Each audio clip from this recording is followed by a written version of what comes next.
안녕하세요. 안녕하세요. 네, 지역사회 담당하고 있는 김희영입니다. 간혹 가다가 이렇게 질문하시더라고요. 문제를 단원별이든 모의고사든 책에 있는 내용을 그대로 확인하는 문제냐, 이런 문제를 자꾸 질문을 하셔서요.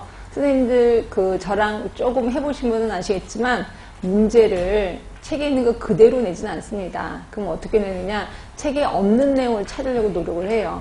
제가 보건교사 준비를 할 때요, 정말 이론만 갖고 했거든요. 이론만 열심히 공부하고 시험장에 딱 갔더니 이론보다 조금 더 앞선 문제들이 꽤나 많더라고요. 그래서 이게 뭐야? 이렇게 해서 봤더니 이제 그래갖고 제가 이것 때문에 막 굉장히 고생을 많이 했었던 기억이 나거든요. 그래서 그것 때문에 그게 이제 머릿속에 좀 남아있어서 문제를 낼 때는 책에 있는 내용만 갖고 문제 내지는 않습니다. 그래서 이것저것 다 찾아보고 이런 것도 좀 알아야 되겠다라고 해서 그런 것들을 좀 문제를 갖고 온다라고 생각하시면 되고요. 특히 우리 지역사회 간호학 같은 경우는 지금 약간 변화가 오기 시작했습니다. 그래서 물론 현재 있는 교수님들도 젊으신 교수님들로 많이 바뀌어서 그런지 문제 자체가 조금 새로워지고 젊어졌다 이렇게 생각하시면 돼요.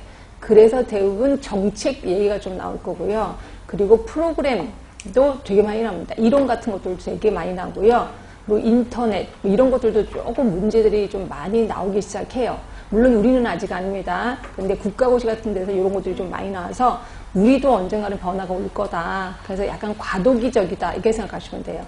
그래서 문제 풀어보시면 아시겠지만 그런 쪽의 문제를 한 몇 개 좀 갖고 와봤습니다. 그리고 이런 것들은 이론에서 접하지 않았기 때문에 좀 낯설 수도 있어요. 그래서 제가 최대한 천천히 할 테니까 이해를 하고 가시는 게 좋을 것 같고, 그렇죠? 그렇다고 그거에 너무 많이 몰입해서 시간적 투자 많이 하지 마실 때 이런 것도 있구나, 이런 식으로 좀 알아가시는 게 좋을 것 같아요. 자, 그러면 문제 들어갑니다. 자, 1번 뉴만 이론, 엄청 유명한 뉴만 이론 아실 겁니다. 자, 뉴만 이론 정리는 좀 하고 갈게요. 자, 이게 없네.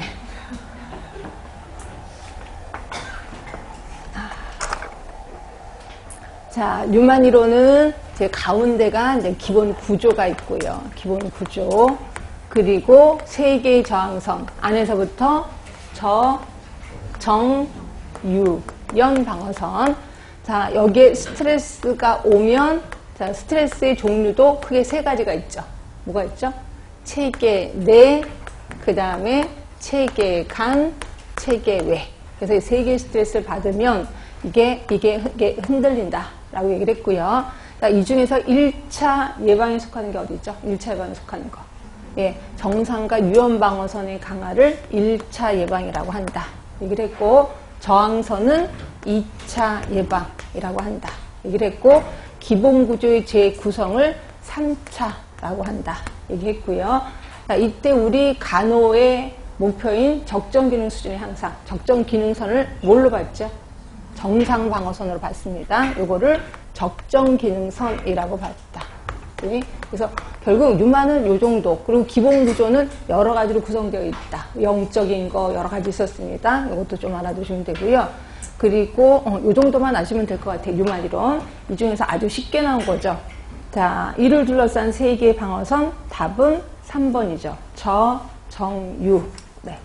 그 다음에 이제 2번입니다. 지역사회 간호사의 자격 기준. 그래서 보시면 각각의 그 기준을 물어보는 것 같아요. 보건교사 1급 자격은 2급 자격증을 가진 사람으로서 3년 이상의 보건교사 경력을 가지고 연수를 받으면 됩니다. 시험 보는 거 따로 없습니다. 연수만 받으면 돼요. 예, 그래서 답은 1번인 것 같고, 그 다음부터 다 틀린 게 있을 겁니다. 자, 2번. 보건진료 전담 공무는 간호사, 또 누구? 또 뭐? 조산사 면허를 가진 사람으로서 장관이 실시하는 24주 이상의 직무 교육을 받아야 돼요. 그렇죠? 직무 교육이 24주고, 혹시 보수 교육 몇 시간인지 아세요? 보수 교육? 우리는 8시간이죠. 근데 이분은 더 많습니다. 몇 시간이에요? 보수 교육? 몰라요. 21시간인가 그럴 겁니다. 보수 교육이. 근데 굉장히 좀 높아, 이게 좀 길어요. 자, 그 다음에 세 번째입니다. 자, 전문 간호사 교육과정을 신청하려면, 자, 교육을 받기 전 10년 이내에 해당 분야의 기관에서 몇 년? 3년 이상 간호사로서 실무 경력이 있어야 돼. 그거와 관련된 간호사겠지. 간호 분야겠죠. 자, 조산사가 되려면 간호사 면허를 가지고 그리고 보건복지부 장관이 인정한 의료기관에서 몇 년간? 1년간 조산수습 과정을 갖춰야 돼요. 그렇죠? 그리고 조산사 국가시험에 합격하면 장관이 면허를 주게 된다 하실 겁니다. 그래서 답은 1번이고요. 혹시 기억나시나 모르겠다. 우리 그 보건복지부 장관이 인정하는 의료기관은 월평균 분만 건수 몇 건? 모르시죠? 하도 예전에 배웠기 때문에 월평균 분만 건수 100건 이상 100건 이상인 의료기관이어야 돼. 월평균 분만 건수가 100건 이상. 그러면 이때 수습생 정원수는 10분의 1. 예, 이거 다들 기본을 그냥 알고 계시면 돼. 다시 월평균 분만 건수 100건, 이때 수습생 정원수는 10분의 1이어야 된다. 이렇게 하시면 되고, 이럴 때 이제 조산사 수습 기관이라고 인정을 받게 되는 거죠. 일단 답은 1번이고요. 자, 3번입니다. 자, 호만스의 기본 명제, 이거는 하도 많이 틀으셔서 제가 갖고 와봤습니다. 호만스의 무슨 이론? 호만스의 무슨 이론? 우리 교환이론. 교환이론이었습니다. 자, 교환이론 하면은 사람들은 물건을 교환할 때, 돈 주고 살 때 나름대로 이득을 따진다고 얘기를 했습니다. 그래서 이제 경제적인 인간이다, 경제적인 동물이다 라고 얘기를 했어요. 그런데 여기에는 기본 명제가 몇 개 있죠? 5개 있죠. 자, 밑에 가치 명제, 박탈 포만 명제, 욕구 불만 공격 명제, 자극 명제, 또 하나 성공 명제. 그래서 모두 5개가 있었습니다. 자, 가치 명제는 가치가 있다고 생각하는 거를 더 하게 된다는 거고, 박탈 포만 명제는 이제 계속 내가 어떤 행위를 했어. 근데 자꾸만 그걸 줘. 그러면 이게 그 이상 너무 많이 주면은 이제는 별로 싫어한다 라고 표현했을 거예요. 자, 성공 명제는 어떤 행위를 했을 때 그게 성공이라고 생각한다면 그 행위를 많이 한다 그랬죠. 그렇죠? 똑같은 행위를 같이 하는 게 성공 명제고, 그거와 유사한 행위를 많이 하는 거를 뭐라 그랬어요? 자극 명제라고 표현했습니다. 그리고 욕구 불만 공격 명제는 내가 열심히 했어. 열심히 해서 이번에 합격할 것 같아. 근데 떨어졌어. 그러면 이제 공격을 하게 된다. 결국 욕구 불만이 생기면 공격을 하게 된다 그랬습니다. 근데 여기에는 다시 2가지로 해석을 할 수 있어요. 그러니까 내가 어떤 행위를 했더니 이제 상을 분명히 받을 거야. 근데 상을 못 받았어.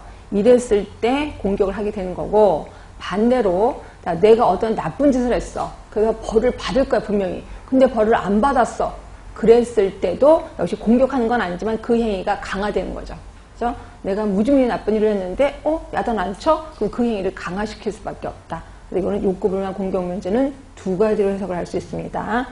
자, 그래서 보시면 어떤 행위에 대해서 기대한 보상을 받든지 또는 기대한 것보다 더 큰 보상을 받든지, 또 혹은 그러니까 어떤 행위를 했는데 기대한 보상을 받든지, 또 기대한 것보다 더 큰 보상을 받든지, 혹은 그가 예상한 별을 받지 않았어.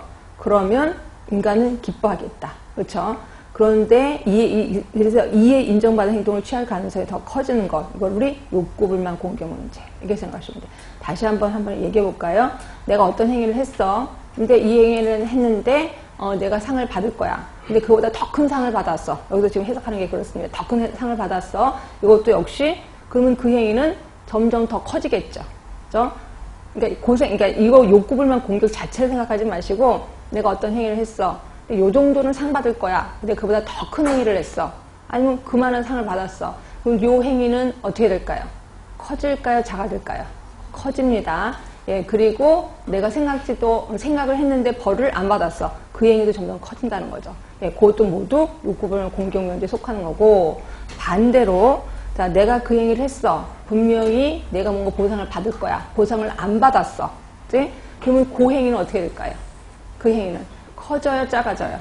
작아지지. 예, 이것도 모두 욕구불만 공격 문제에 속한다. 이렇게 생각하시면 돼요. 그래서 욕구불만 공격 문제는 그 행위가 강화되거나 없어지거나 2개 다가 해당이 되는 거고, 근데 좀 폭이 넓다. 이렇게 생각하시면 돼. 그래서 답은 여기서는 3번이라고 생각하시면 되고요. 다른 거에는 낄만한 데가 없어요. 그렇죠? 답은 3번. 자, 4번입니다. WHO 1차 보건 의료 입각해서 보건진료소 운영협의회 있는 거 아실 겁니다. 그 지역의 유지들로 이루어져 있다라고 표현했고요. 마을 건강원도 운영하고 있습니다. 자, 이거는 어때요? 주민 참여죠. 자, 그런데 우리 1차 보건 의료에 4개의 A가 있었는데 기억하시나요? 4개의 A. 수용 가능성을 뭐라 그래요? acceptable, 접근성은요, accessible. 자, 주민 참여하면은 available 또는 active라고도 합니다. active. 분명히 우리 책에 있습니다. 자, 지불 부담 능력 하면은 affordable. 그래서 for A, 4개의 A예요. 이 중에서 운영협의회는 주민 참여를 얘기한다. 보시면 되고요. 자, 우리 1차 보건의료는 좀 정리하고 갑시다. 1차 보건의료는 몇 년부터, 백그라운드가 되는 국제회의 있습니다. 국제회의. 뭘까요? 예, 몇 년? 1978년 구소련의 알마타. 자, 그게 이거를 우리나라 그대로 도입해서 우리나라는 법을 만들었죠. 백그라운드가 되는 법, 무슨 법? 예, 1980년에 농특법에 의해서 만들어진 조직 2개, 만들어진 직업이 2개 있습니다. 뭐가 있을까요? 예, 보건진료 전담공무원. 이제는 보건진료 전담공무원이죠. 또 하나는요. 또 하나. 공중보건의. 그렇죠. 공중보건의 제도가 이때 또 만들어졌습니다. 2개가 만들어진 거예요. 그래서 농특법에는 이 2개의 직업이 나옵니다. 공중보건이 이렇게 나오고, 그러면 이러한 1차 보건의료의 백그라운드가 되는 철학. 뭐가 있을까요? 철학. 예, 건강권. 건강 권리가 있다는 거고, 이 권리를 누가 충족시켜 주냐면 국가가 충족시켜 주는 거죠. 그렇지? 자, 그리고 이 농특법은 상위 하달이야, 하위 상달이야. 농특법이 아니라 이 1차 보건의료는 상위 하달이야, 하위 상달이야. 상위 하달? 맞아요. 지금 농특법 하면 그 지역에 가서라고 얘기했죠. 그죠? 그 지역에 가서 그 지역에 맞는 사업을 한다 그랬잖아요. 그러니까 하의 상달식이다 라고 생각하시면 돼요. 하의 상달식이에요. 그 지역에 맞는 사업을 하는 거예요.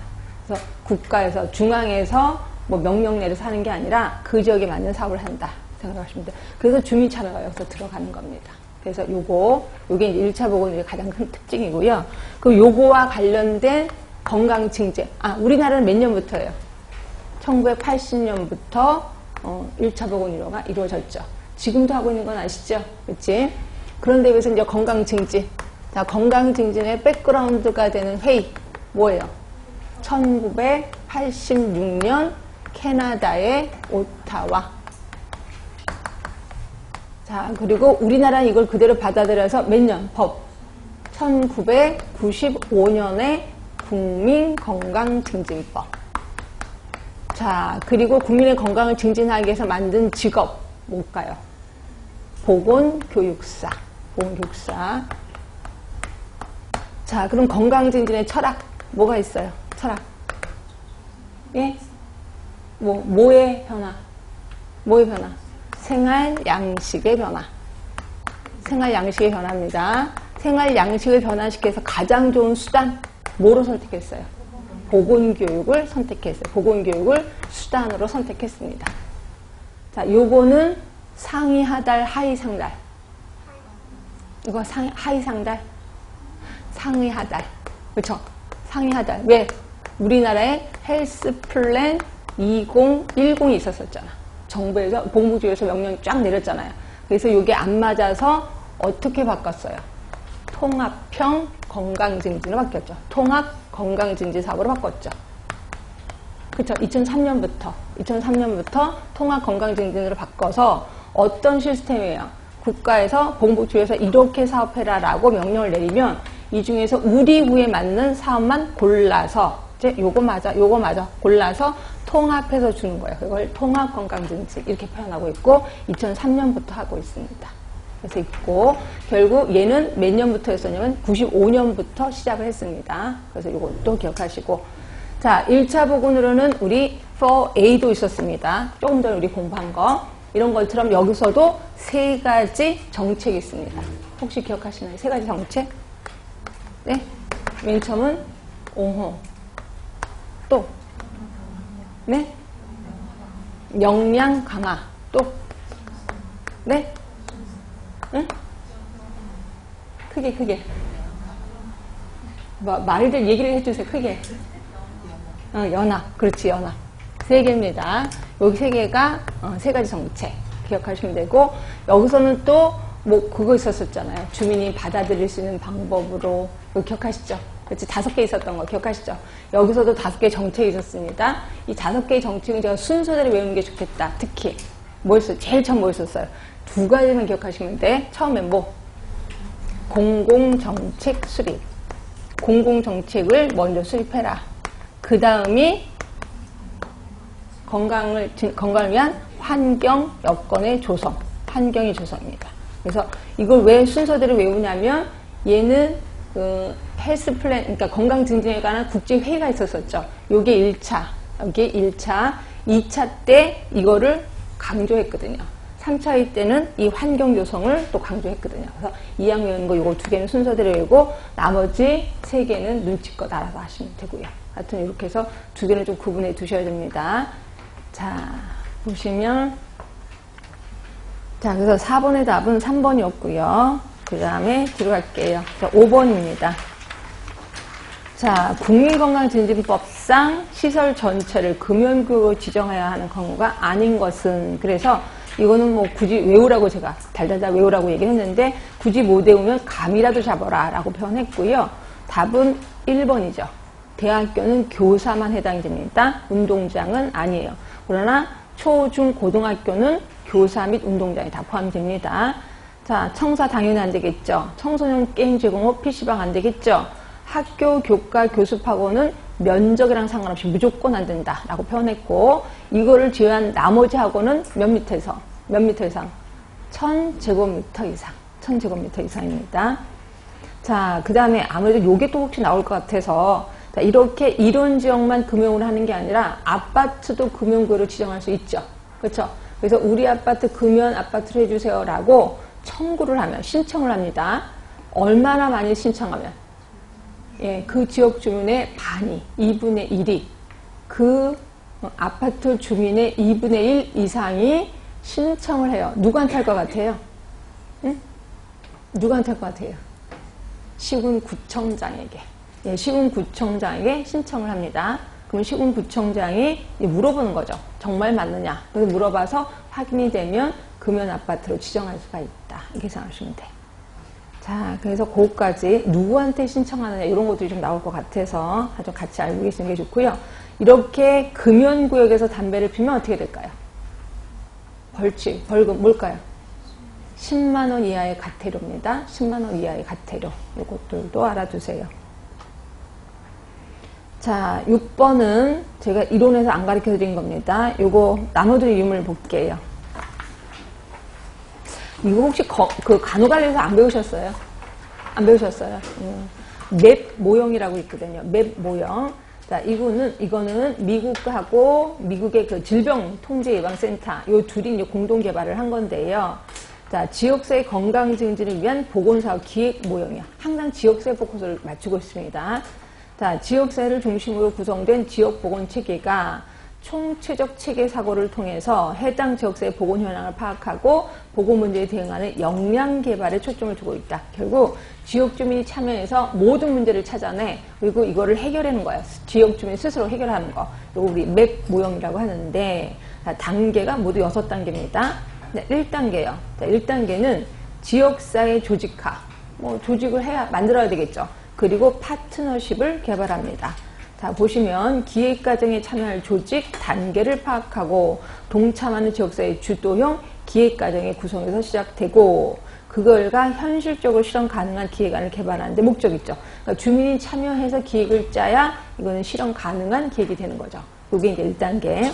그 다음에 2단계는 비전을 제시합니다. 자, 비전이라니까 1, 2년 뭐 이런 건 아닌 것 같아요, 사업이. 그래서 보시면 자, 건강한 지역사회의 의미와 특성이 포함되어야 하고 5 내지 10년 후에 변화될 모습이 표현돼야 돼. 우리 10년 뒤에는 이렇게 될 거다라고 비전을 제시해야 돼. 자, 그 다음에 세 번째 단계는 이제 사정입니다. 사정은 포괄적이고 심층적으로 해야 되는데 크게 4가지를 사정합니다. 보이시죠? 지역의 건강 수준을 사정합니다. 건강 수준. 그리고 지역사회의 핵심 주제. 핵심 주제라는 건 가장 큰 문제, 그걸 찾는 거겠지. 그리고 장점을 사정해요. 아, 우리 지역사회의 장점을 사정하네. 그리고 지역 보건 체계, 보건의료 체계겠죠. 하여튼 이런 보건 체계를 사정합니다.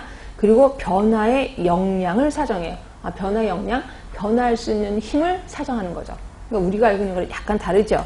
자, 요 4개, 건강수중 사정, 그 다음에 핵심 주제와 장점 사정, 그 다음에 보건 체계, 역량 사정, 요 4개입니다. 자, 4단계는 전략적인 이슈를 확인해요. 뭐 전략하니까 한 오래된 계획이겠죠. 뭐 10년짜리 계획, 뭐 이런 거겠지. 전술적인 게 아니죠. 전략적인 이슈를 확인하고, 그 다음에 목표와 전략을 수집해요. 그리고 수집이 아니라 수립이죠. 수립하고, 그 다음에 6번째는 활동을 하긴 하는데 순환적인 활동이야. 순환적인 활동이라는 건 뭐야? 수행하고 평가하고 수행하고 평가하고 이렇게 되는 거죠. 그렇죠? 그래서 요거를 그림으로 그린 게 요거예요. 보이시죠? 맨 처음에 지역사회 조직 가운데 그림, 파트너십 개발에서 비전 설정, 그리고 4개의 영역에 대한 종합적인 맵 시정. 그래서 4개가 그 바깥에 둘러싸고 있는 거. 보이시죠? 바깥에 지역사회 주요 관심사, 강점, 그다음에 변화의 영향 요인 사정, 지역사회 보건 현황, 지역 보건 체계 사정. 요게 이제 4개입니다. 요거의 4개 맵, 그 다음에 전략적인 이슈를 확인하고, 목적 전략 설정하고, 평가 계획 수행, 평가 계획 수행. 그래서 순환적 활동을 하고 있다. 요게 맵이에요. 자, 이 중에서 문제는 뭐가 나왔냐면, 4가지 맵 중, 맵의 사정 중 무엇에 해당되느냐? 뭐가? 자, 볼게요. 6번입니다. 지역 내 은퇴 인구, 다문화 가구의 증가로 인해서 이게 지역 보건 문제에 미치는 영향을 고려하는 거야. 은퇴 인구가 많아. 다문화 가정이 많아. 그래서 우리가 변화될 겁니다. 그럼 이렇게 변화되는 것은 뭐에 대한 사정이네요. 외부 환경의 변화 영역 사정, 지역사회 건강 수준 사정, 지역사회 목표 강점. 이거는 아닌 것 같아. 자, 지역사회 보건의료 체계 요것도 아닌 것 같아요. 그러면 1번 아니면 2번인데 솔직히 건강 수준은 아니지. 다문화 가구 이런 것들은. 그래서 이거는 외부 환경 변화 영역의 사정이라고 보시면 돼요. 그래서 답은 1번이에요. 그러니까 변화 영역인데 변화 역량이라고 여기는 써 있었을 겁니다. 우리 나눠드 유물에는. 근데 이게 그 밑에 그림을 보시면 또 변화 역량요인이라고 또 되어 있습니다. 보이시죠? 그림에는 변화의 역량 요인이고 거기 위에 3단계는 변화의 역량 사정이야. 그러니까 두 개를 같은 의미로 보는 겁니다. 그치? 그렇게 해서 두 개를 그러니까 이렇게 말도 쓰고 이렇게 말도 쓰니까 두 개 다 알아둘 수밖에 없습니다. 그래서 답은 1번이라고 생각하시면 되고요. 자, 이건 우리가 안 배운 건데 굉장히 유명해요. 미국에서는. 그래서 좀 알아두시는 게 좋고요. 요게 우리 간호학 책에 한 10몇 권 중에 보니까 다 나와 있더라고요. 이게 책이 바뀌면서 이거 좀 신경 써주시면 돼. 자, 7번 볼게요. 자, 의료법령상 간호사의 실태 등의 신고에 대한 설명. 우리 간호사 3년에 한 번씩 신고하는 거 아실 겁니다. 자, 올바르지 못한 거. 우리 면허를 받은 후부터 3년마다 자, 장관에게 신고합니다. 물론 직접적으로 신고하는 건 아니겠지. 자, 2번 보건복지부 장관은 간호사가 실태 등의 신고를 하지 않았어. 이를 신고할 때까지 면허를 취소한다가 아니라 뭐라 했어요? 신고를 반려할 수 있다. 이렇게 되어 있습니다. 그러니까 우리가 신고를 하잖아요. 그럼 보건복지부 장관은 이 친구가 보건교육을 받았는지 확인해요. 근데 보건교육을 받지 않았어. 그러면 신고를 반려할 수 있다. 이렇게 되어 있습니다. 그렇죠? 자, 그러니까 여기 2번은 많이 틀린 거야. 신고를 하지 않을 때가 아니라 신고를 했는데 보수교육을 안 받았어. 그럼 반려할 수 있다. 이렇게 보시면 되고요. 자, 보건복지부 장관은 간호사 보수교육을 이수하지 아니한 간호사에 대해서 실태 등의 신고를 반려할 수 있다. 이게 맞는 말이고, 자, 보건복지부 장관은 이러한 실태 등의 업무를 어디다 하냐면 간호사협회, 그러니까 대한간호협회에 위탁을 한다라고 보시면 돼요. 그러니까 중앙회라고 표현하고 있습니다. 법에서는. 일단 답은 2번이고요. 자, 8번이요. 보건진료 전담 공무원에 대해서 좀 깊게 들어가 봤습니다. 이거는 농특법 시행령 15조에 있는 거야. 시행령 15조. 자, 보건진료 전담 공무원은 진료기록부와 조산기록부를 갖추어 두고 의료행위에 관한 사항과 소견을 기록해야 되고, 진료기록부와 조산기록부는 몇 년간 보존할까요? 5년간 보존합니다. 여러분들 알고 있는, 의료법에서 알고 있는 진료기록부는 그건 의사들이 쓰는 진료기록부고요. 그건 10년입니다. 근데 여기서는 그 보건진료 전담 공무원이 작성하는 진료기록부야. 헷갈리면 안 돼. 말이 똑같다고 해서 이거는 5년입니다. 조산기록부도 5년이고요. 자, 나번에 보건진료 전담 공무원이 자, 시군 구청장이 명한 관할 구역 이탈금지 명령 위반해서 허가 없이 계속해서 며칠 7일 이상 관할구역을 이탈하면 이거는 그 공무원을 징계합니다. 그러니까 뭐 소식도 없이 연락도 없이 7일 이상 그냥 다른 데 가 있어. 연락도 안 돼. 그럼 이거는 이탈한 거기 때문에 징계를 합니다. 그래서 답은 3번이에요. 3번. 자, 그 다음 이제 9번이요. 자, 지역사회 간호진단 하면은 뭐, 어떤 진단을 얘기할까요? 오마 진단. 자, 오마 진단은 크게 세 가지로 나뉘는 건 아시죠? 하나는 진단, 또 하나가 중재, 또 하나가 결과. 그래서 크게 세 개로 나누는데 그동안의 문제는 대부분 진단 쪽 문제가 많이 나왔을 겁니다. 근데 진단도 네 가지 수준이 있는 건 아시죠? 1수준, 2수준, 3수준, 4수준. 1수준은 영역입니다. 2수준은 문제, 3수준은 수정인자, 4수준은 증상 및 징후. 그래서 요 네 개, 이 중에서 1수준을 물어보고 있습니다. 1수준의 네 가지 영역. 자, 건강 관련 행위 영역 있었습니다. 생리 영역, 심리사회 영역 있었고, 뭐가 있었을까요? 환경 영역이 있었습니다. 증상은 아니고요. 답은 4번입니다. 자, 요것도 혹시 생각 안 나실까봐 갖고 와봤습니다. 책에 있는 거. 자, 5만은 반가로 1번의 진단 영역, 그 다음에 반가로 2번의 중재, 그리고 반가로 3번의 결과. 그래서 크게 세 개로 나뉘고요. 자, 이 중에 진단은 4개의 서로 다른 수준으로 이루어져 있다. 그래서 1번의 첫 번째 수준은 영역이에요. 그래서 영역은 옆에 환경, 사회심리, 생리, 건강 관련 행위 영역으로 구분되고요. 자, 두 번째 수준은 자, 문제죠, 문제. 44개 문제라고도 쓴 책이 있고 어떤 책은 42개 문제라고 쓴 책도 있어요.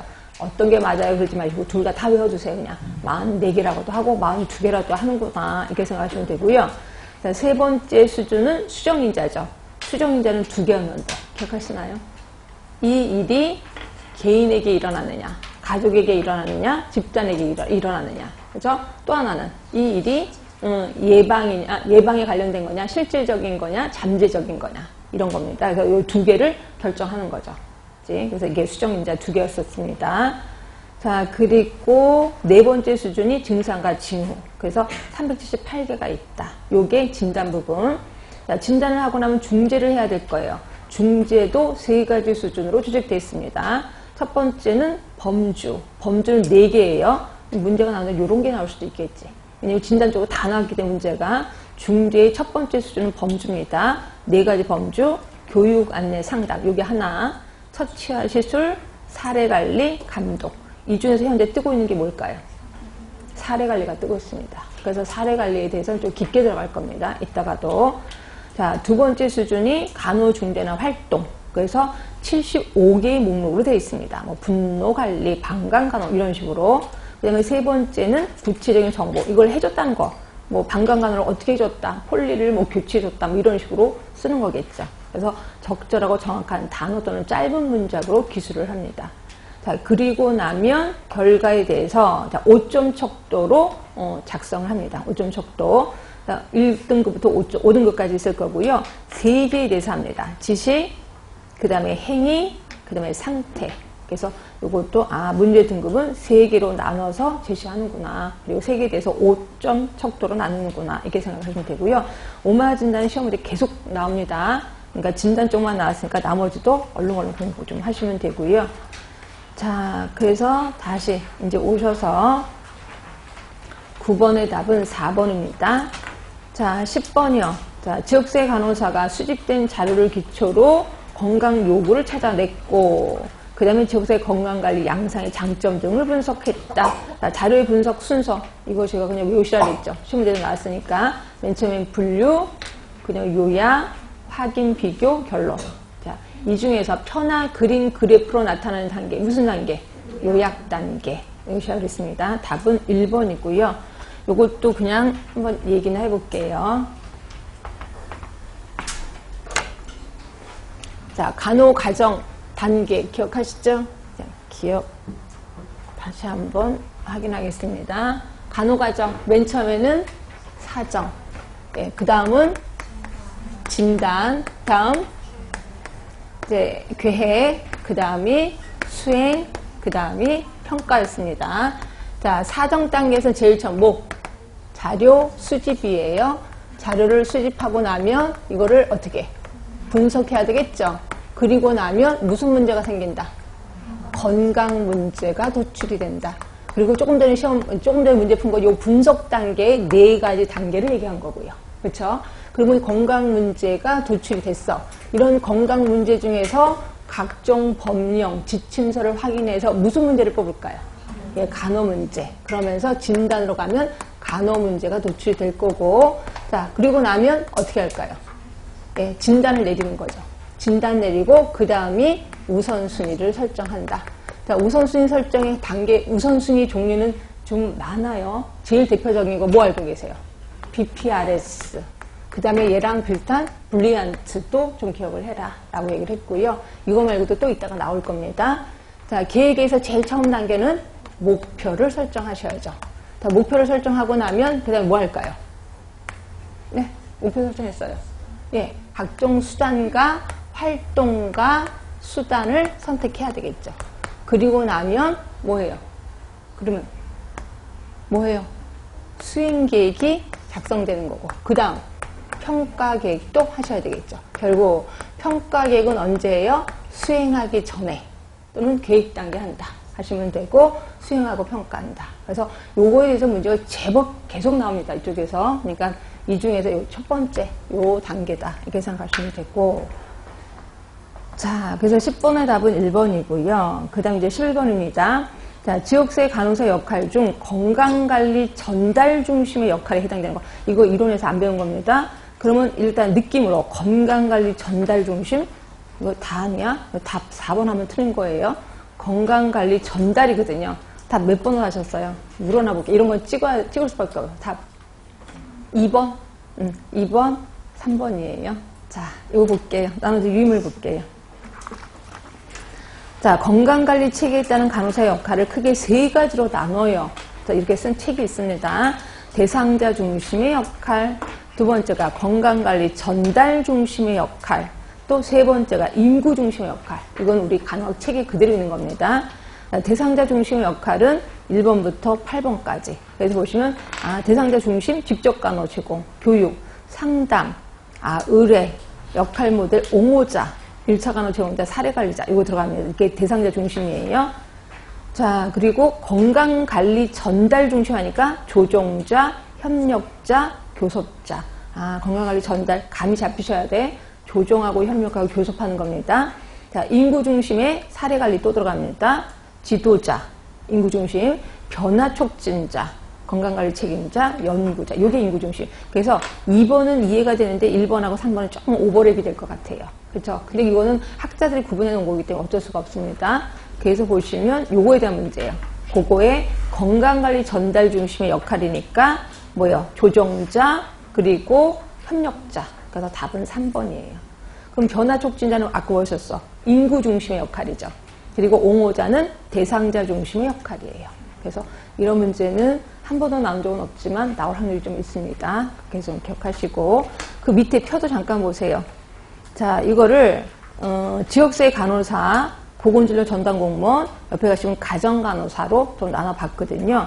1차는 지역사회 간호사하고 보건진료 전담 공무원이 주로 하는 거고, 2차가 주로 간호사, 병원에 있는 간호사겠죠.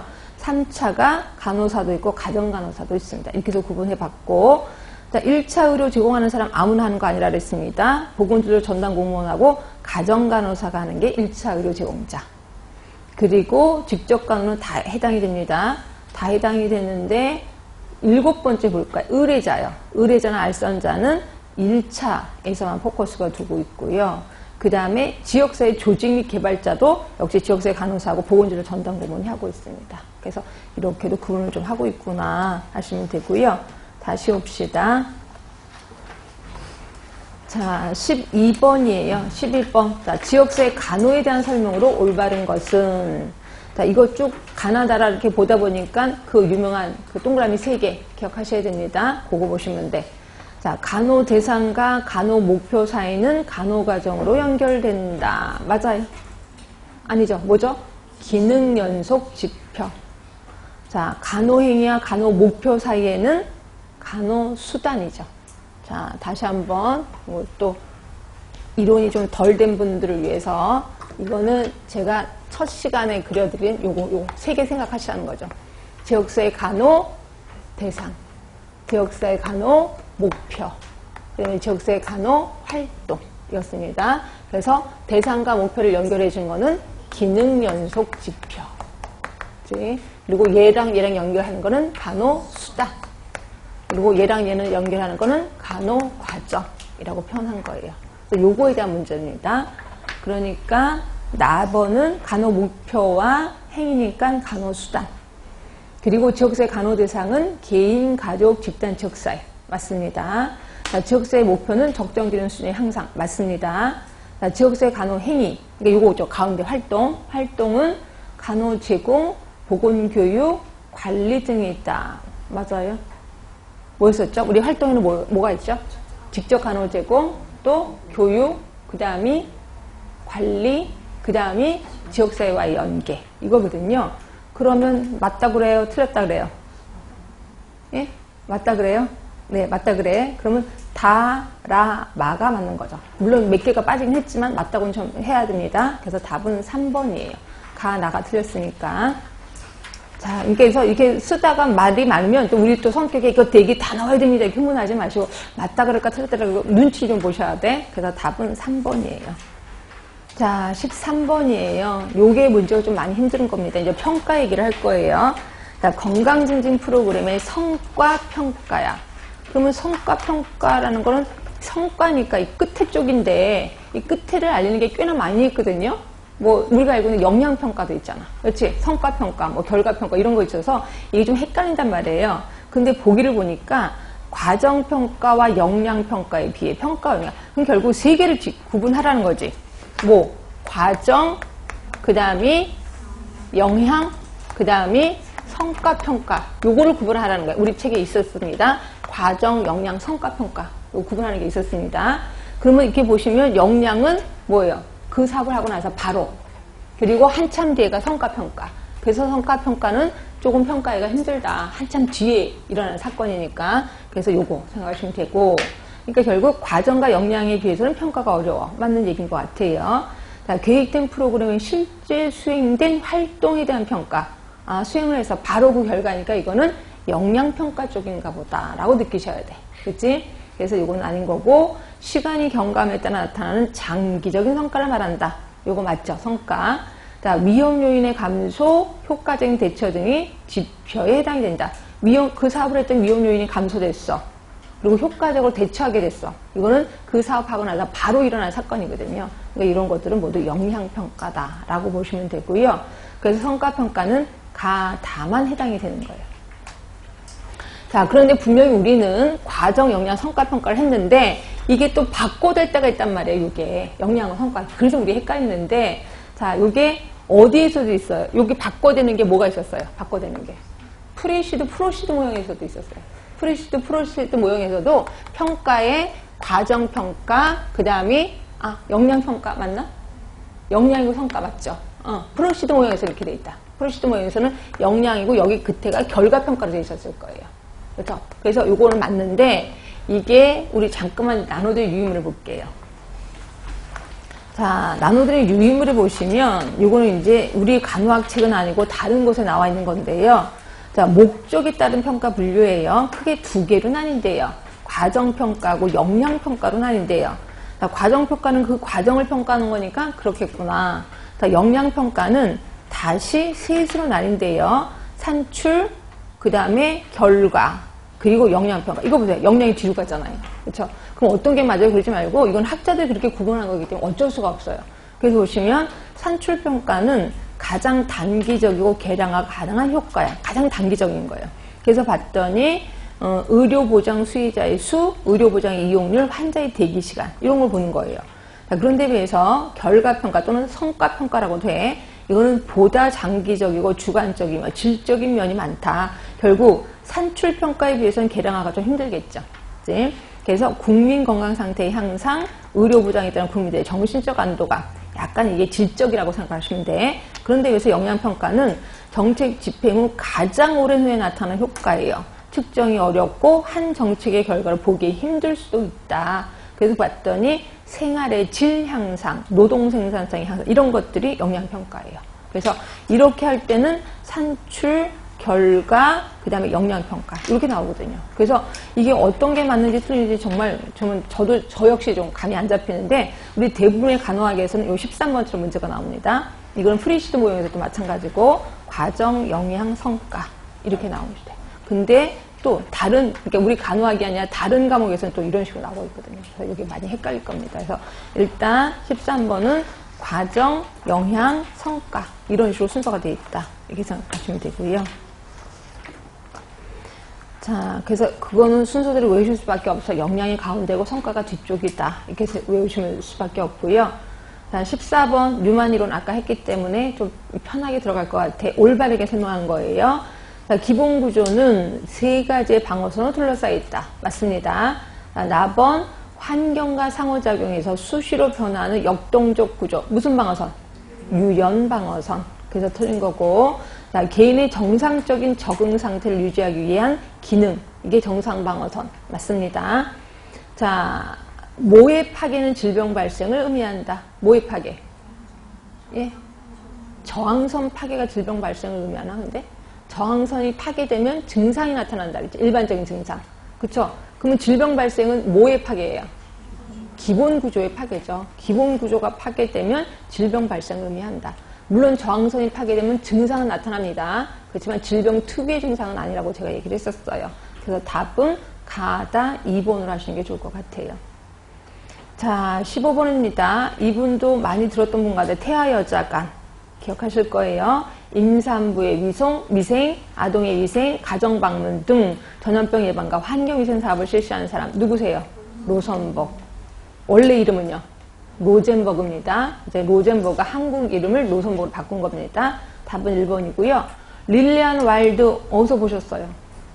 미국 사람이죠? 이 사람은 무슨 간호 했다 그랬어요? 구역 간호를 했다라고 표현했습니다.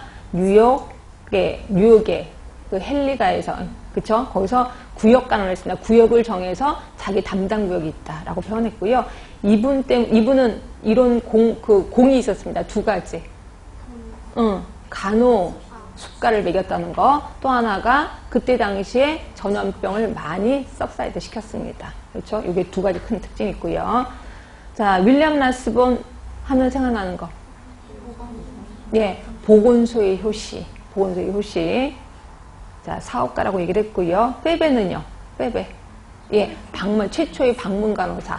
그래서 여집사 분이라고 얘기하셨습니다. 자, 그래서 답은 1번이고요. 자, 16번이에요. 자, BPRS 나오죠. BPRS 하면은 A 플러스 2B 곱하기 C. A는 문제의 크기, B는 문제의 심각도, C는 추정 효과. 답은 3번. 이런 거 모르면 절대로 안 돼요.